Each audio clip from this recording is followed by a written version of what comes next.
All right, so real quick, I'm gonna just run through the checklist, right? I know you guys have limited time. You're very smart, intelligent, busy people.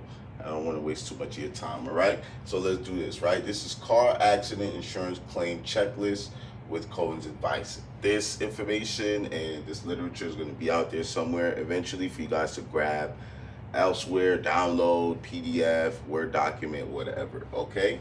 But I just want to run through it real quick, and then I'll probably fill the rest of the video with a little bit more explanations, right? Okay, so let's run through the list real quick. This is the checklist with my advice, okay? Car accident insurance claim checklist with my advice. It also includes some stuff that if you're not gonna go through insurance, right, it'll give you a little bit of advice about that, but in some future videos I'll get more in depth with that. Anyway, first thing is to ensure safety. Okay, I'm just going to run through the categories. The second thing is to gather information. Third thing is to assess the vehicle's condition. Then it's to cooperate with the insurance adjuster. That's key. Okay, then it's filing a claim. Then it's contact your preferred shop. Maybe you guys should write this down. Arrange a rental car. Pick up the rental car. Okay, monitor the repair progress. Post repair check. Okay, those are the categories that I have here. Basically, right, I told you guys that I'm going to be giving you a lot of information, right? And this is just like the first part of what's going to be coming to kind of get you guys sharper and more savvy. So boom, get into a car accident, unexpected, inconvenience, you're confused, you're frustrated, right? Make sure you're safe, right? That's the first thing, right? So make sure you or your passenger are not injured, move to a safe location if possible, right? And turn on the hazard lights. And this thing says set up warning triangles. Nobody has warning triangles. So set up your hazard lights, get out the way, all right? Next thing, proper documentation, right? The person with the best documentation will most likely win the liability, right? Or the subjugation part where they have to figure out who is liable, right? And so yeah, so gather information, right? Locate your phone and begin to document the scene with photos and videos. Exchange names, contact, insurance details with cooperative parties. That's key, right? Hopefully everybody's cooperating and they're not giving you a hard time. But if they're not, you know, make sure you document it. Pull out your phone, video everything. We're videoing everything nowadays anyway. You know, make sure you capture license plate, registration sticker, and damaged photos on both vehicles, right? That's great. Also nowadays with the phones, they have like metadata. I could get into that, but you can prove the location even if you didn't take a picture of like a landmark or something. It's never gonna stop. I gotta just end people from calling me. All right. Assess the vehicle condition. You're gonna need a professional for this, right? But if the vehicle is not drivable, contact your local shop or your insurance company. That's the best way to go about it. You are not a mechanic or a body man, so you don't really know what's going on. So it's good to have those kind of people give you some advice, but it depends on who you contact as to which fork in the road you take. Because if you contact your insurance company, now you're on their radar. So, and for people who don't want to file claims, right, that's a problem. So I'm not saying always file a claim, but you know, I would say do it most of the time because you pay every month, and most of the time you don't file claims when you're in accidents. So anyway, you know, if you're decide whether you want to file a claim or pay out of pocket, like I was saying. If you're told to a contracted location, act fast to get an assessment or transfer to your preferred shop, right? So that's key. That's a crucial part in the whole process, right?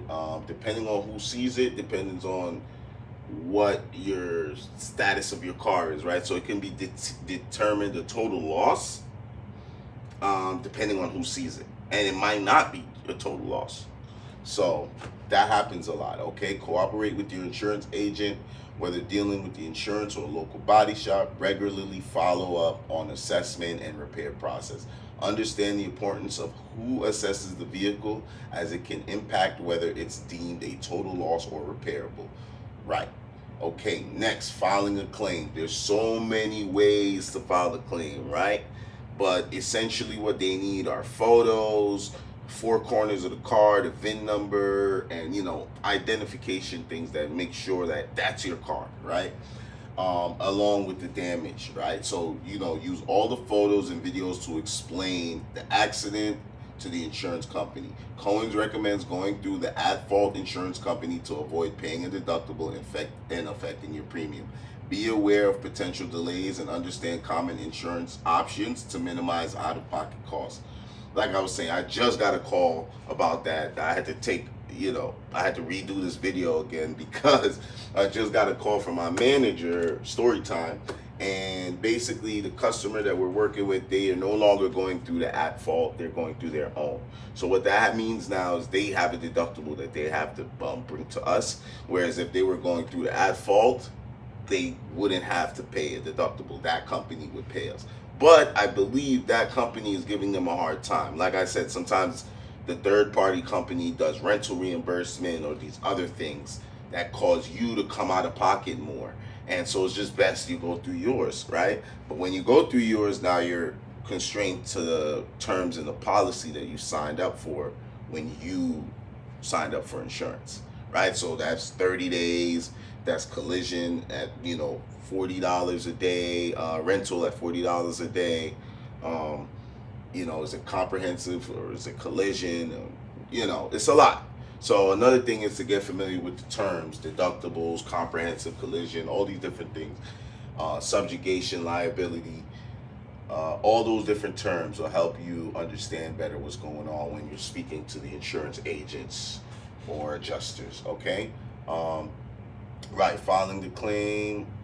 Contact your preferred shop. After establishing a claim, contact your shop of choice to discuss repair timelines and rental arrangements. Exactly what it says. Arrange a rental car. Ensure your rental reservation is set up. The body shop can help you with that too. If you can't do it, choose a rental company and let your insurance handle it. Check your rental allowance. Sometimes it's $40 to $50 a day. It gets to be a lot, okay? Get a vehicle budget and be guided by a savvy shop. So yeah, that's self-explanatory. I'll get more in depth with that. I'll have more videos for you guys out there, so don't worry about it, right? Pick up the rental just like when you're picking up your car. Make sure you document the condition of the rental inside and out, video it, do what you have to do, because God forbid you guys end up in a dispute with the rental company about the condition of the vehicle. You have your proof, right? So prepare to put up a credit card on file. The driver's deposit is anywhere from $250 to $300. That's across the board. You can't really stop that. That's just how it goes. Wow, I can't make a video, huh? All right, and yeah. So pick up rental. Prepare to consider additional rental insurance or use your own full coverage. Exactly, right? Monitor repair progress. Follow up with the shop and be patient with the parts delivery and repair process, and post-repair check, right? After repairs, if anything isn't right, reach out to the shop for corrections. All right, just let me go through this one real quick. All right, we talked about additional rental coverage with the rentals, right? So with that, sometimes, you can either use your insurance if you crash the rental, or you pay an extra $12 a day so that if you do crash the rental, they'll take care of it, right? You just bring it back to them, they'll take care of it. That's why you were paying the extra $12 on top of the $30 to $50 allowance that your insurance company gave towards a rental, right? So so that's a choice you have to make there. Monitor the repair progress. Right, this is self-explanatory. Follow up with the shop and be patient with the parts delivery and repair process, right? You don't want to piss off your body shop, and we don't make parts as well, so bear with us, because we do not make these parts. Wow, so I'm gonna have to take one of these calls eventually, folks. And so yeah, as you can see, in high demand here. I gotta get back to the business. But I needed to make this video because I think it's very useful for you guys, and I didn't want to wait any longer. I've been thinking about it, so I wanted to put it out there because yeah, here comes all the information I've been promising, right? So stay tuned. Let me answer these calls.